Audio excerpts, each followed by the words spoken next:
across different types of like exchange level and also chain level operations that we get to like separate and focus on. So this way, it allows for the most important transactions to always receive basically the highway of equity and allow other types of diversity of transactions to basically live kind of harmoniously with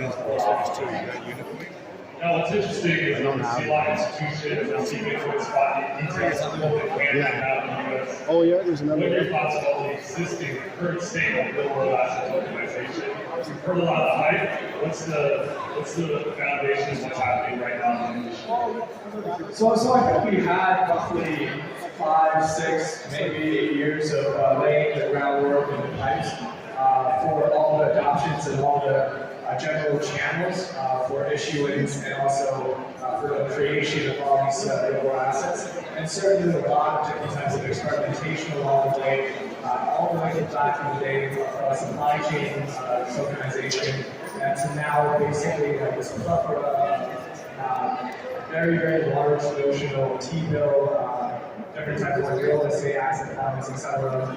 And this is basically still a highly, highly nascent industry.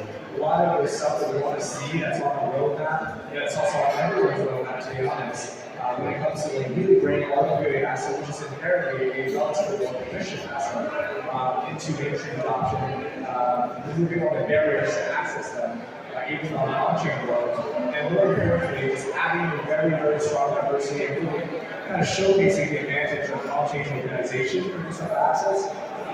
Because right now, like, we're seeing really, really big numbers and billions in terms of like T-bill payments on-chain. But in reality, like long blended transaction activity behind it, and also the number of holders is highly limited, and it's generally treated as almost like a showcase, saying that this is secure enough, this is trustworthy enough, and this is functional enough to support this massive amount of T-bill. But I don't think that's where the offering is, because T-bill is highly accessible. Like, you have a bank account, which most of the people do, in the US. You can access it with relative ease. I think really want to shine to all these exotic assets that you don't necessarily get to access without setting up private brokerage accounts and stuff like that, and being able to have a level playing field with the rich. I think that's really where we're going to shine, and that's why we have so much work to do, and that's why it's so highly nascent space. How do you transition? Now you talked about these assets are easily accessible. How do you transition from Web 2 to Web 3 using digital assets and real world asset tokens? Yeah, so one of the really interesting things that us at Injective Labs did, and also the Injective Foundation, is kind of ushering the release of assets. And this is one of the kind of angle and channel that we realized that can really drive immediate kind of mainstream adoption amongst users.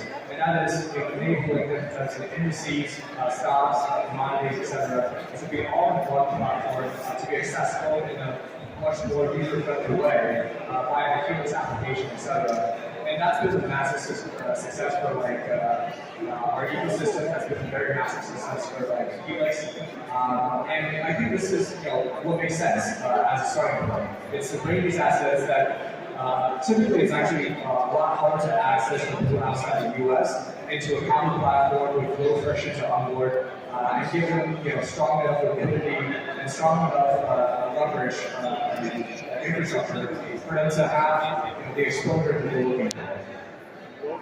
Curious though, because you're building in a decentralized world, how do you bring along traditional actors, institutions to participate with these assets on chain?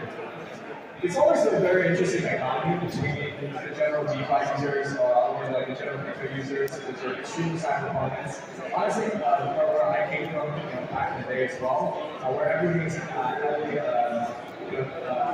anonymous, everything is very much privacy focused, all the way down to an institution which is auto permissioned, that requires a lot more KYC, a lot of basically